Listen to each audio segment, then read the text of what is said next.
الحمد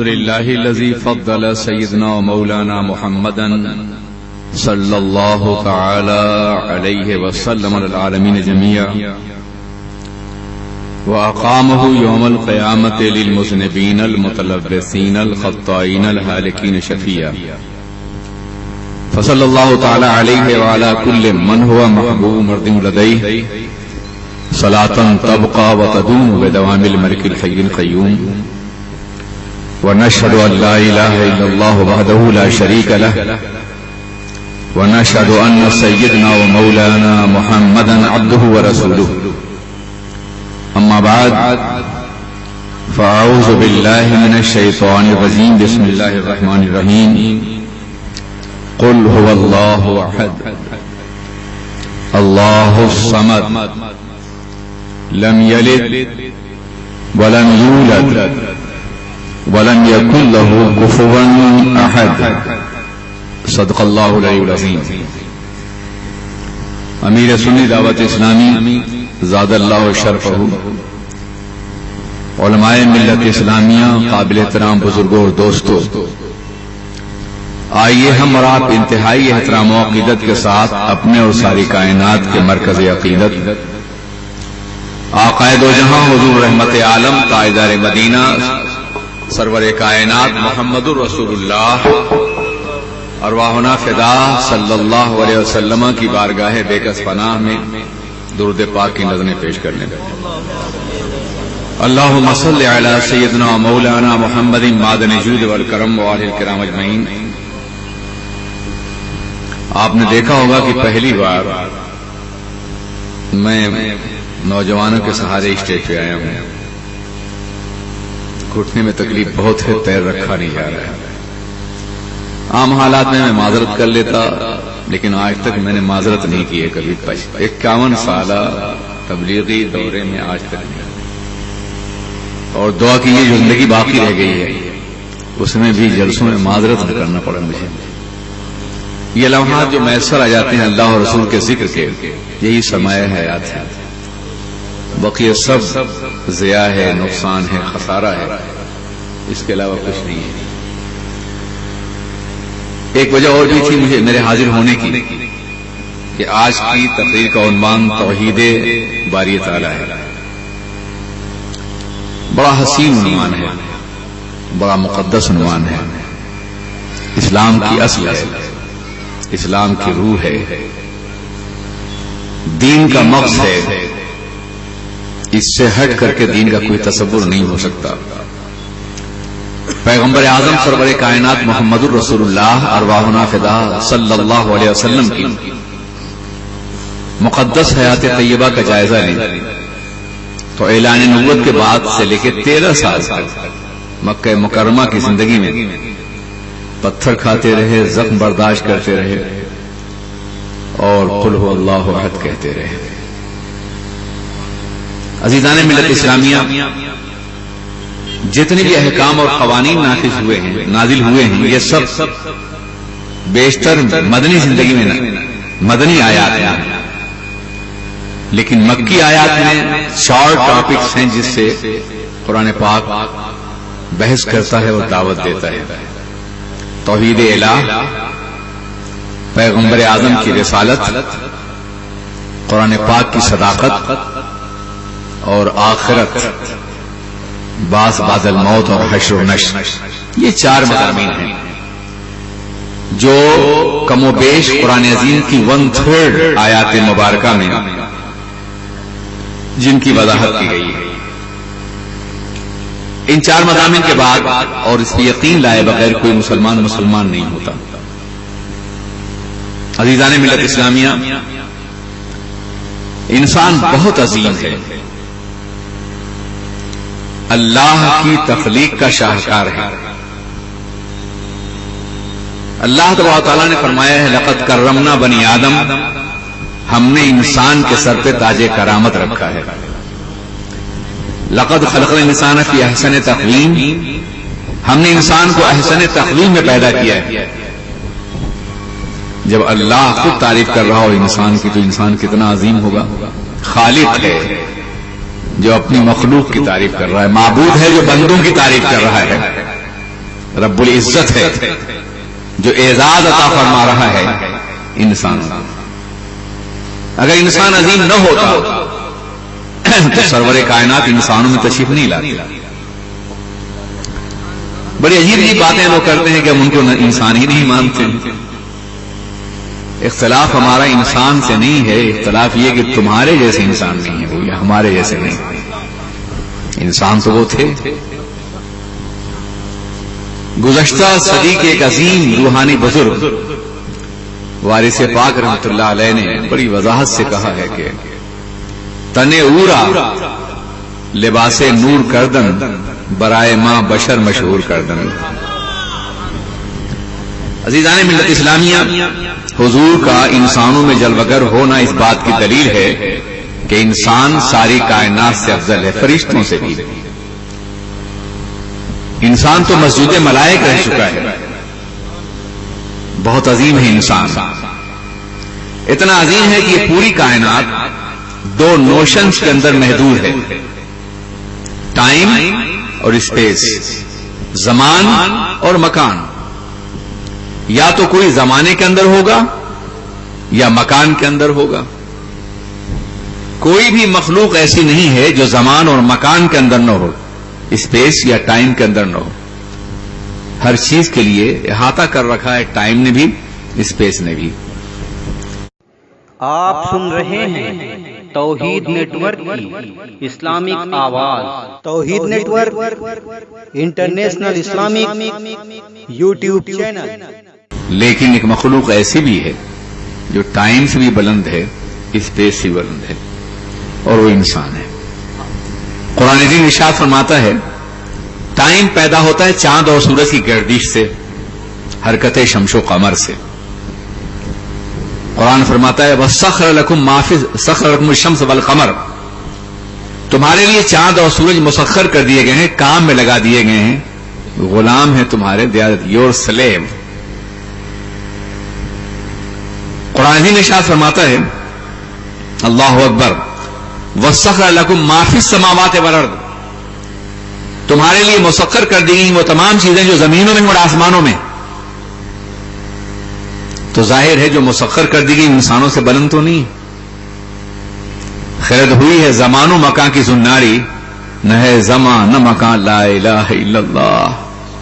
توحید کا قائل، لا الہ الا اللہ کا قائل زمانے کے اندر بھی نہیں اور مکان کے اندر بھی نہیں، بلکہ وہاں ہے جہاں زمانہ بھی فنا ہوتا ہے، مکان بھی فنا ہو جاتا ہے. کبھی آپ نے سوچا کائنات میں جتنی چیزیں پوجی جا رہی ہیں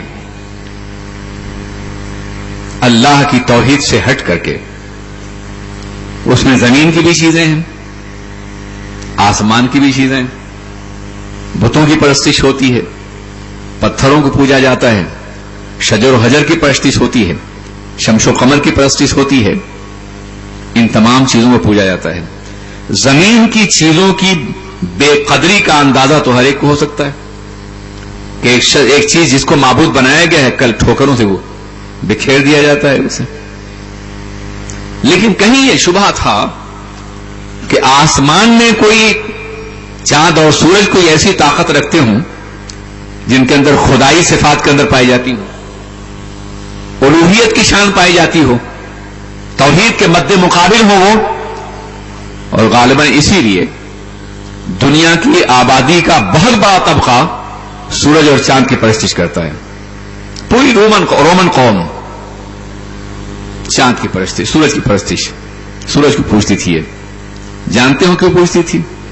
ان کا یہ کہنا تھا کہ سورج حیات فراہم کرتا ہے، زندگی فراہم کرتا ہے، توانائی دیتا ہے، غلوں کو باضابطہ بڑھنے کی صلاحیت دیتا ہے، درختوں کو شادابی دیتا ہے. اس لیے سورج معبود ہے. جس نے سورج پیدا کیا اس کو نہیں بلکہ سورج کو معبود، چاند کو معبود مانا گیا. چاند بھی اب شکست کھا چکا ہے اس لیے کہ وہاں انسان کے قدم پہنچ چکے ہیں، اور جہاں انسان نے اپنے ناپاک قدم رکھ دیے ہوں، جو گئے تھے وہ ناپاک تھے، تو بھلا وہ معبود کیسے ہو سکتا ہے؟ چاند کی خدائی تو ٹوٹ گئی، بکھر گئی.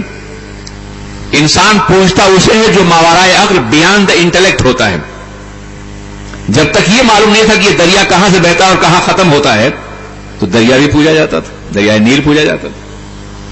لیکن جب اس کا محور اور منفذ معلوم ہو گیا تو کوئی پاگل ہی ہوگا جو اسے خدا مانے گا, کہاں سے نکلا ہے اور کہاں تک بہتا ہو جاتا ہے. پتا چلا جو چیز انسانی عقل کے اندر آ جائے وہ معبود نہیں ہو سکتی ہے کسی بھی قیمت پر. اسی لیے فرمایا گیا ہے کہ اللہ تبارک و تعالیٰ عقل انسانی کے اندر نہیں آ سکتا. عقل محدود ہے, اللہ کی ذات لامحدود ہے. اللہ he is not against the intellect, he is beyond the intellect. وہ شعور و عقل کے خلاف نہیں ہے بلکہ بلند ہے شعور و عقل سے. جہاں شعور کی رسائی نہیں, جہاں عقل کی رسائی نہیں, جہاں نظر اور مشاہدے کی رسائی نہیں, اللہ کی ذات وہ ہے. مجھے یاد ہے کہ رینان نے, پروفیسر رینان, یہ مغربی مفکر ہے, اس نے ایک بات کہی تھی, سن لیجئے غور سے, سینکڑوں کتابوں کا خلاصہ اس کے اندر موجود ہے. ایک جملہ ہے اس کا. اس نے کہا تھا کہ پیغمبر اسلام کا سب سے بڑا کمال یہ ہے کہ انہوں نے خدا کی ذات کو مرئی اور مجسم نہ پیش کر کے ہمیشہ کے لیے ذلیل ہونے سے بچا لیا ہے. ذرا مشکل لفظ ہیں, یعنی خدا کی ذات کو دیکھی جانے والی اور جسم والی ذات نہیں قرار دیا. اگر دیکھی جاتی تو بھی ذلیل ہو جاتی, جسم ہوتا تو بھی ذلیل ہو جاتا. وہ جسم اور مشاہدے سے بلند ہے. آپ دیکھیے جتنے معبود بنائے گئے ہیں سب ذلیل ہو رہے ہیں, سب رسوا ہو رہے ہیں. جتنے لوگ غیر اللہ کے علاوہ کسی اور کی پرستش کر رہے ہیں وہ سب انہیں ٹھوکر بھی دیتے ہیں. تو عزیزان ملت اسلامیہ, زمین و آسمان کی جتنی چیزیں انسانی عقل کے اندر آتی جائیں گی وہ معبود نہیں رہ جائیں گی. ہاں, ابھی سورج پہ کمر نہیں ڈالی گئی ہے, بہت دور ہے سورج, کروڑوں اربوں میل دور ہے, اربوں نوری سال, ہمارا سال نہیں. 1,86,000 یا 2,86,000 میل فی سیکنڈ کی رفتار سے جو زمانہ تشکیل پاتا ہے اس کے اعتبار سے اربوں میل دور ہے سورج. شاید انسان وہاں تک کبھی نہ پہنچ سکے, اس لیے لوگ سورج کو پوجتے رہے. عزیزان ملت اسلامی, مگر میں عرض کرنا چاہتا ہوں کہ پیغمبر اعظم سرور کائنات محمد رسول اللہ کو معراج پاک کرائی گئی اور معراج پاک کے سفر میں سورج بھی قدموں میں روک دیا گیا اور سیارے بھی اور کہکشاں کا نظام بھی. کہکشاں جلوہ فشاں ہے کہ اسی رستے سے ہونے والا ہے محمد کا گزر. آج کی رات مل گئی سارے جہانوں کے خزانوں کی کلید, اپنی معراج کو پہنچا ہے بشر. آج کی رات اپنی معراج کو بشر کہہ رہا ہوں, اپنی معراج کو پہنچا ہے بشر. آج کی رات عزیزان ملت اسلامیہ, وہ ذات جس کے قدموں کے نیچے سورج بھی رکھ دیا گیا ہے, کہکشانوں کا نظام بھی اور خلاؤں کی وسعتیں بھی, جب وہاں سے واپس آئے تو قرآن کہتا ہے سبحان الذی اسری بعبدہ, پاک ہے وہ پروردگار عالم جس نے سفر کرایا اپنے بندے کو.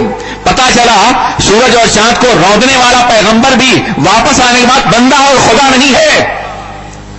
جو اتنا عظیم ہے, اگر وہ خدا نہیں ہے تو چاند اور سورج خدا کیسے ہو سکتے ہیں؟ معراج پاک کے سفر کا ایک بنیادی مقصد یہ بھی تھا کہ یہ بتایا جا سکے کہ کائنات میں کوئی شے معبود بننے کے قابل نہیں ہے اور نہیں اللہ کی ذات اور صفات میں شریک کی جا سکتی ہے کائنات کی کوئی شے, کائنات کا کوئی وجود. عزیزان ملت اسلامیہ, اب آپ دیکھیے کائنات, انسان کتنا ذلیل ہو گیا تھا پیغمبر اعظم سے پہلے, اور آج بھی بہت سے لوگ ہیں. حضور رحمت عالم سے پہلے, انسانوں سے پہلے, سرور کائنات سے پہلے کائنات میں ایک متنفس نہیں تھا جو اللہ کی توحید کا قائل ہو.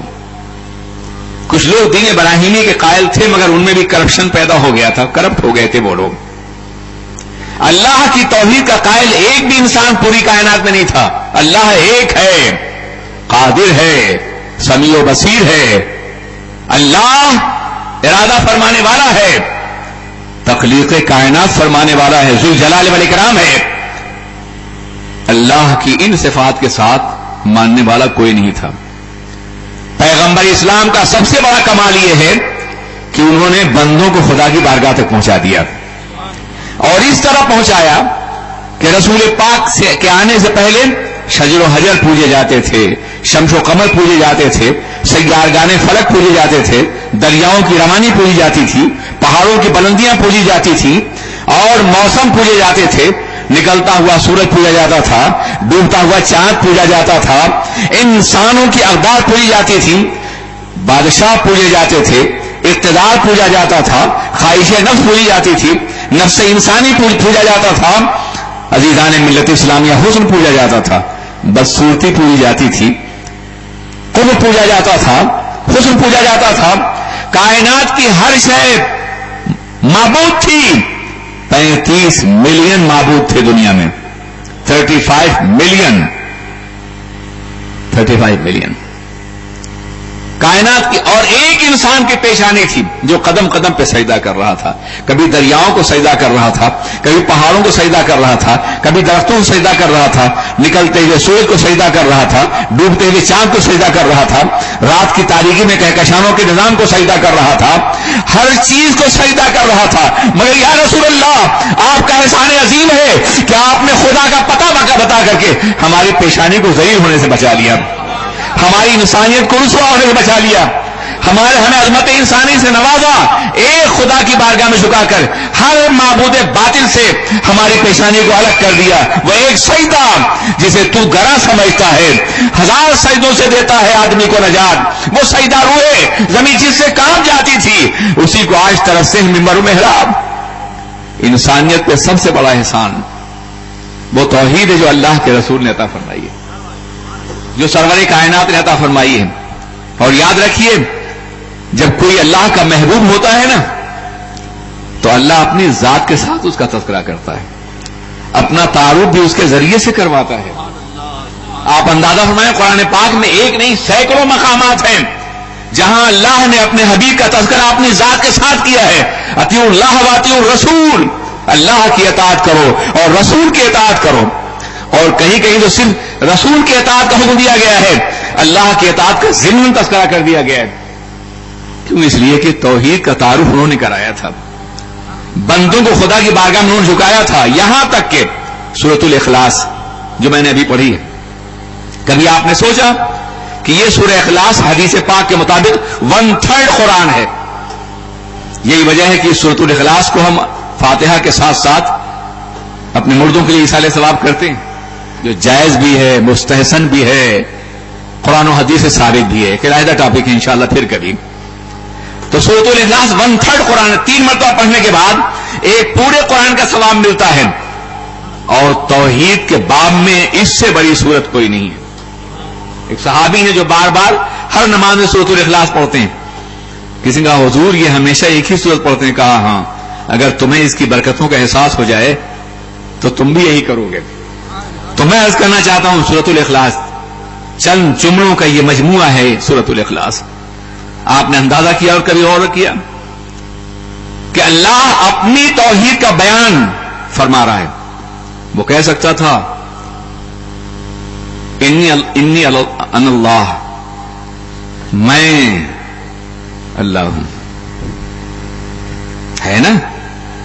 مگر یہ کیا معاملہ ہے کہ محبوب تم کہہ دو کہ میں اللہ ایک ہوں، قل هو اللہ احد، اے پیغمبر فرما دو کہ وہ اللہ ایک ہے، اللہ الصمد، اللہ بے نیاز ہے، لم یلد، نہ وہ پیدا ہوا ہے کسی سے، نہ اس سے کوئی پیدا ہوتا ہے فزیکلی طور پر، ولم یکن لہ کفوا احد، اور کائنات میں کوئی چیز اس کے برابر نہیں ہو سکتی ہے، ہم پلہ نہیں ہو سکتی، ہمسر نہیں ہو سکتی ہے۔ توحید کے جتنے بھی مضامین ہیں میرا دعویٰ ہے کہ یہ سب ان 3 جملوں کے اندر پوشیدہ کر دیے گئے۔ قل هو اللہ احد، اللہ ایک ہے، یہ توحید ہے۔ اللہ الصمد، اللہ بے نیاز ہے، محتاج نہیں ہے، اسے کسی چیز کا احتیاج نہیں ہے، وہ بے نیاز ہے۔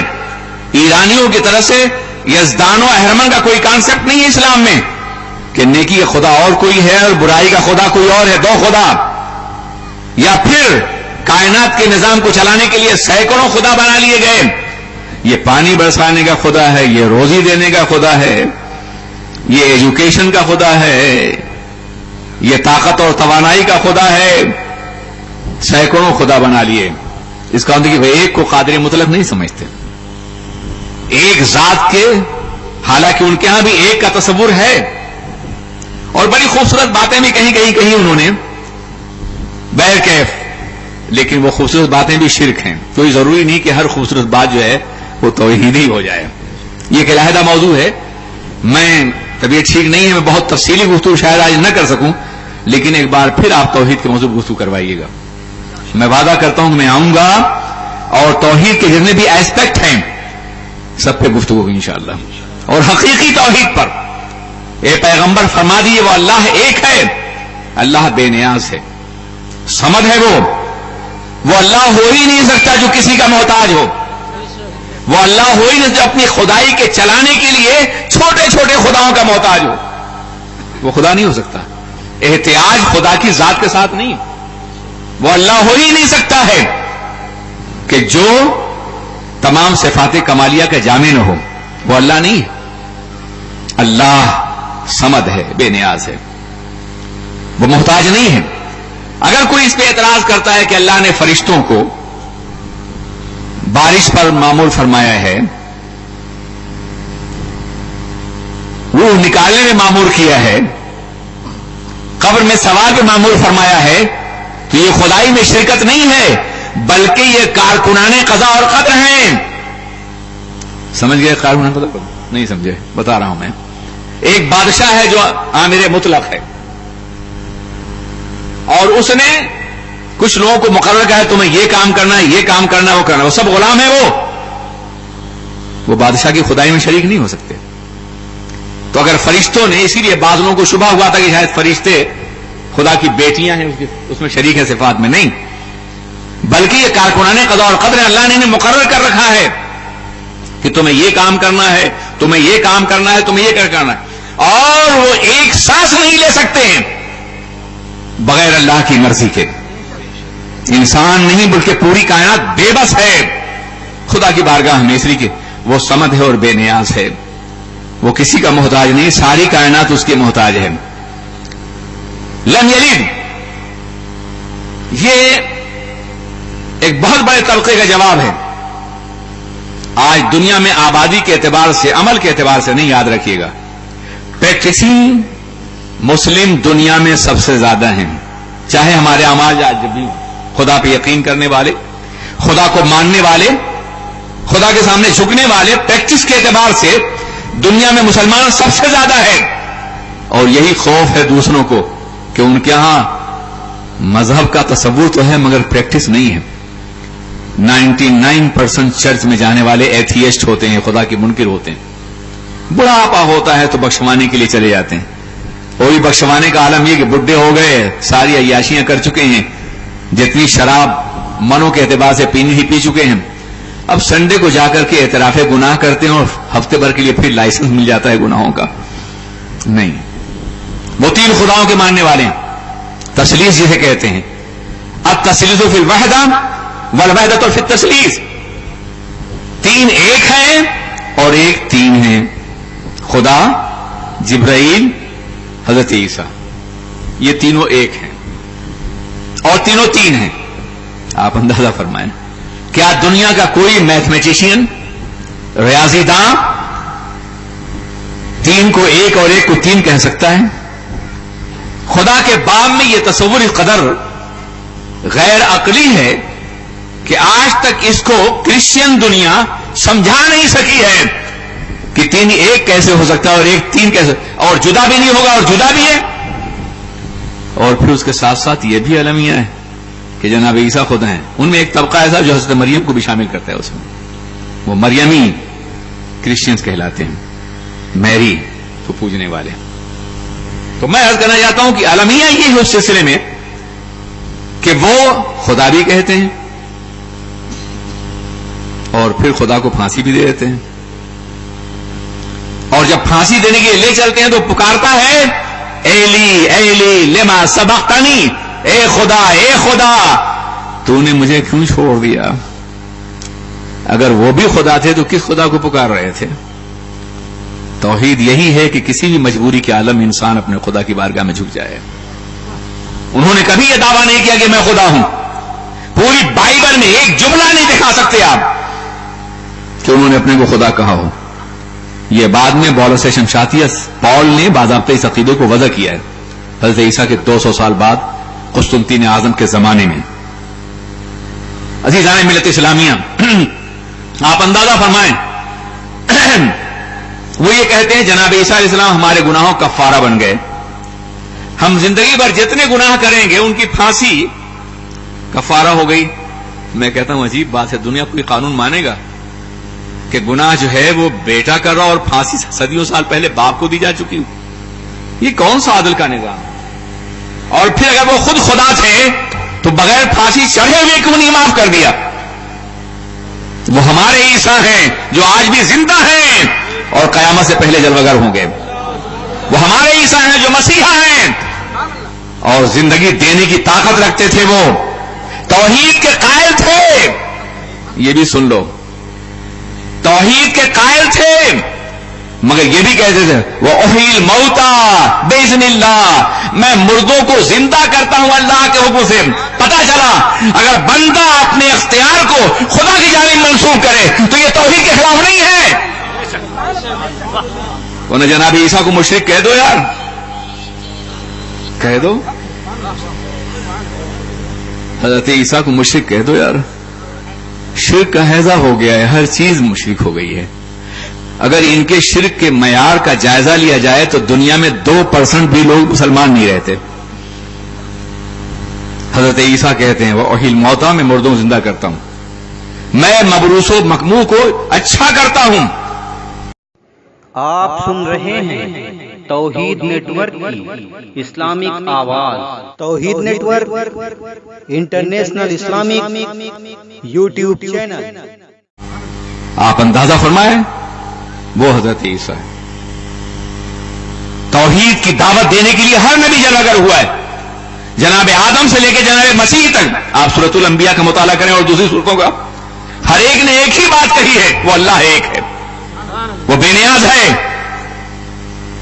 تو یہ دنیا جو حضرت عیسیٰ کو صلیب دے چکی ہے، عجیب دنیا ہے واللہ العظیم. برا نہ مانیے گا، میں صرف اس لیے کہہ رہا ہوں جو لوگ ایسا مانتے ہیں وہ اپنے عقیدے پہ نظر ثانی کریں. They have to think about their faith. They have to revise. It's very important. دماغ کا دروازہ کھلا رہنا چاہیے. وہ کہتے ہیں جناب عیسیٰ علیہ السلام پھانسی پہ چڑھ گئے ہمارے لیے. اچھا سی، آپ گناہ آج کر رہے ہیں، پھانسی انہیں پہلے ہی دے دی گئی. پھر عجیب بات ہے، کفارے کا قانون ہے، وہ کفارہ ادا کیا انہوں نے. خود ہی کفارہ لینے والے، خود ہی کفارہ دینے والے، خود ہی منتقم بھی ہیں، خود ہی منتقم بھی ہیں. جب توحید سے انسان بھٹکتا ہے نا تو ہزاروں خرابیاں پیدا ہو جاتی ہیں. چونکہ ٹاپک آپ نے ایسا دیا کہ مجھے یہ بتانا ضروری ہو گیا ہے. ہزاروں خرابیاں پیدا ہوتی. توحید واحد عقیدہ ہے جو صرف اللہ کی توحید نہیں، توحید امت، توحید قوم، توحید رسالت، سب کا ضامن ہے. یہ امت بھی موحد ہے، ایک ہونی چاہیے. بانٹو مت امت کو، دلائل کی روشنی میں آگے گفتگو کرو، اور جب دلائل مل جائیں تو جھک جاؤ قرآن و حدیث کے سامنے.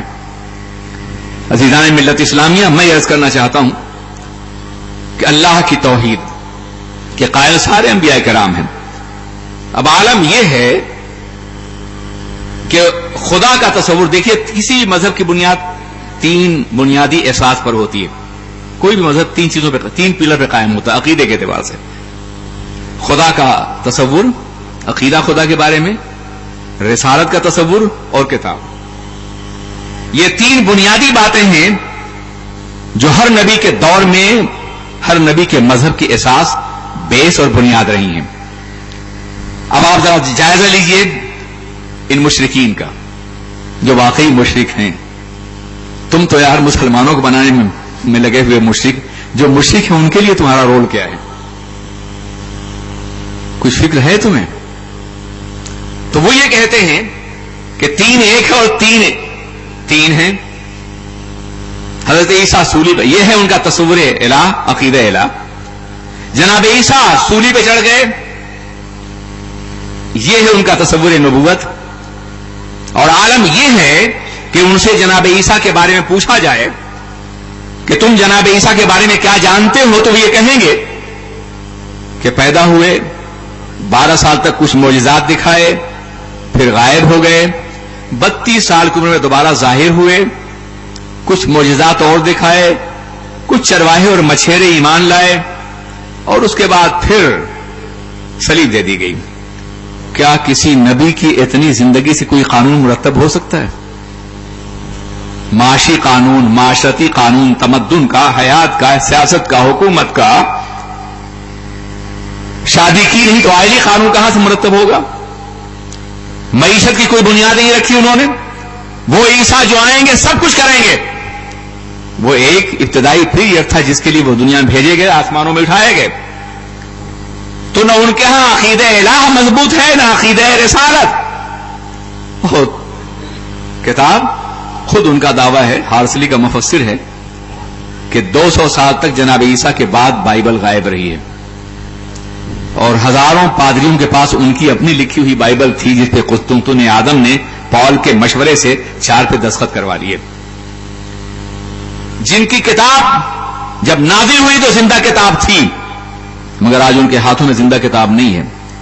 حضرت عیسیٰ زندہ نبی ہیں آج بھی، ان کے ہاتھوں میں مصلوب نبی ہیں، زندہ نبی نہیں۔ خدا کا تصور ناقابل فہم ہے، تو نہ کتاب زندہ ہے، نہ نبوت زندہ ہے، نہ تصور الہ زندہ ہے، پھر بھی اپنی زندگی کا اتنا بڑا دعویٰ۔ مگر ہمارا یہ عالم ہے کہ ہمارا نبی زندہ ہے، ہماری کتاب زندہ ہے، ہمارا خدا زندہ ہے، پھر ہم کیسے موت سے ہمکنار ہو سکتے ہیں؟ اور غالباً توحید کا یہی عقیدہ ہے کہ دنیا لرزہ بر اندام ہے۔ یہ اسلام کے خلاف جو ہزاروں پروپیگنڈے ہو رہے ہیں، ان میں کوئی بھی اسلام سے تعلق نہیں رکھتا ہے۔ ٹیررسٹ ہیں، یہ دہشت گرد ہیں، یہ امن کے دائیوں کو دہشت گرد کر رہے ہو۔ جن لوگوں نے زندگی بھر 1400 سال سے دنیا میں امن کا نظام قائم کیا ہے، 3 بر اعظموں کو متحد کر کے ایشیا، یورپ اور افریقہ، امن کا ایک لافانی نظام کم و بیش 1000 سال تک قائم رکھا ہے، 1492 کا، جب تک ان پہ حکومت تھی۔ کیا ان کے بارے میں یہ دعویٰ ہے تمہارا؟ صرف اس لیے کہ لوگ اسلام سے نفرت کریں۔ مگر عجیب المیہ ہے، عدو شر برنگیزت کے دروے خیر ماباشت۔ کبھی دشمن شر پھیلاتا ہے، اس میں خیر ہوتا ہے۔ قرآن پاک کے خلاف پروپیگنڈا، یہ تو ٹیررزم کی کتاب ہے، دا بک آف ٹیررزم۔ پڑھنا شروع کیا انگریزوں نے، امریکیوں نے، اسلام لانا شروع کر دیا، اور آج بھی لا رہے ہیں۔ امریکہ کی سرزمین میں جہاں مخالفت سب سے زیادہ ہو رہی ہے، 10 لاکھ نیو مسلم بستے ہیں۔ کیوں؟ تم نے خود ان کو قرآن کا راستہ دکھایا ہے۔ ہم تو لے کے جاتے تو شاید 2-4 کو تقسیم کرتے۔ وہاں کی کتب خانوں میں قرآن پاک کبھی کبھی ملتا نہیں ہے، اس قدر فروخت ہو رہا ہے۔ توحید ایک زندہ حقیقت ہے۔ آج کیا ہے؟ فقط ایک مسئلہ علم کلام۔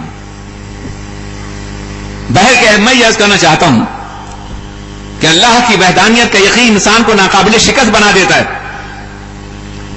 توحید کی بنیادی پہ انسان کامیاب ہو سکتا ہے، باعزت ہو سکتا ہے، باوقار ہو سکتا ہے، سربلند ہو سکتا ہے، اور اپنی پیشانی کو کسی غیر اللہ کے سامنے نہ جھکائے گا، نہ اپنے ضمیر کو جھکائے گا، اور نہ اپنے قلب کو جھکائے گا۔ کبھی ایسا نہیں ہو سکتا۔ اللہ کا ماننے والا، قل هو اللہ احد، اللہ لم یلد ولم یولد کہنے والا، ولم یکن لہ کفوا احد، اور اس کے برابر کوئی نہیں ہو سکتا۔ اس میں تمام چیزیں جو شرک کے حوالے سے سب شامل ہو گئیں۔ کوئی ذات میں شریک کرے، صفات میں شریک کرے، وہ سب ولم یکن لہ کفوا احد میں شامل ہیں۔ کوئی بھی شرک ایسا نہیں ہے جو اس کے اندر شامل ہو۔ عزیزان ملت اسلامیہ، قابل احترام بزرگوں اور دوستوں، آپ اندازہ فرمائیں اور غور کریں کہ کتنا عظیم نظام ہے توحید کی بنیاد پہ جو قائم کیا گیا ہے، اور یہی وہ نظام تھا کہ مسلمان جہاں بھی جاتا تھا بربنائے توحید غالب ہوتا تھا۔ ایران کے دروازوں میں مسلم فورسز دستخط دے رہی ہیں۔ ایران کے بادشاہ نے طلب کیا ہے مسلمانوں کو کہ ذرا ہم دیکھنا چاہتے ہیں یہ کون سے لوگ ہیں جو صحرا نشین تھے اور آج روم اور ایران کی حکومتیں لرزہ بر اندام ہیں۔ حضرت ربیع بن عامر رضی اللہ تعالیٰ عنہ تشریف لے گئے. اس نے کہا تم صحرا نشین اونٹوں کے چرانے والے ہمارا مقابلہ کرو گے؟ ہماری تہذیب بہت پرانی ہے، ہم بہت عظیم ہیں. تو انہوں نے کہا تھا دیکھو وہ اور تھے جو اونٹوں کو چرایا کرتے تھے، ہم نے خدا پر یقین کیا ہے، ہم نے ایک اللہ کو ماننا ہے. ہمارا منشور یہ ہے، ہمارا دستور یہ ہے کہ ہم اللہ کے بندوں کو بندوں کی غلامی اور عبودیت سے آزاد کر کے خدا کا غلام بنائیں اور خدا کا بندہ بنائیں. اس لیے تم ہمیں شکست نہیں دے سکتے.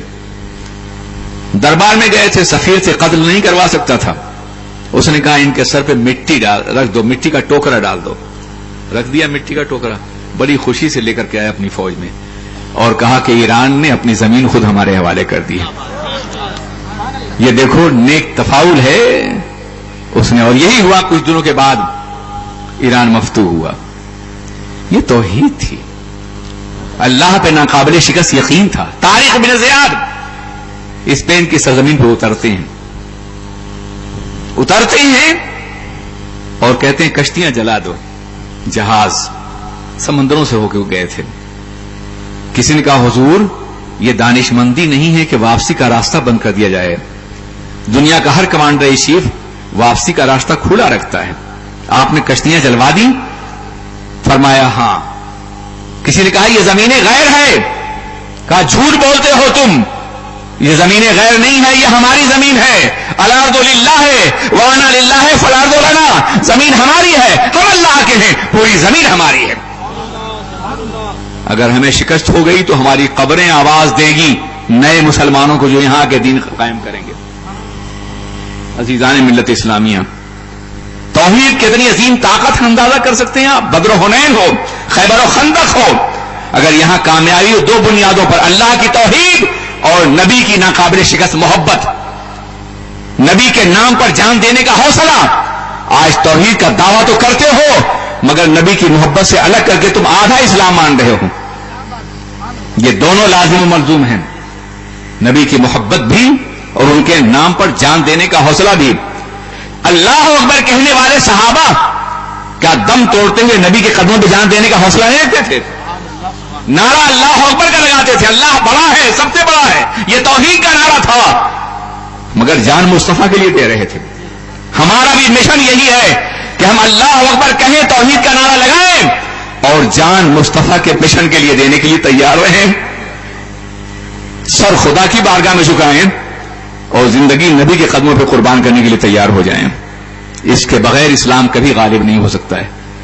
روایات اور حوالوں کے اعتبار سے گفتگو کرنی ہو تو بے شمار ہیں. ہرقل اعظم نے ایک مسلمان مجاہد کو گرفتار کیا،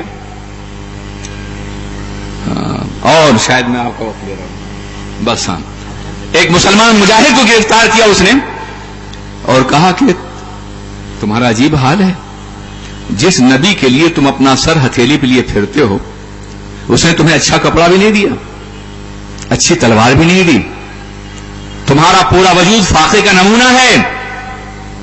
چھوڑ دو ان کا ساتھ، آ جاؤ ہمارے دامن میں، کرسچیانٹی کے فولڈ میں آ جاؤ، ہم تمہیں ایک بہت بڑے ملک کا سربراہ بنا دیں گے.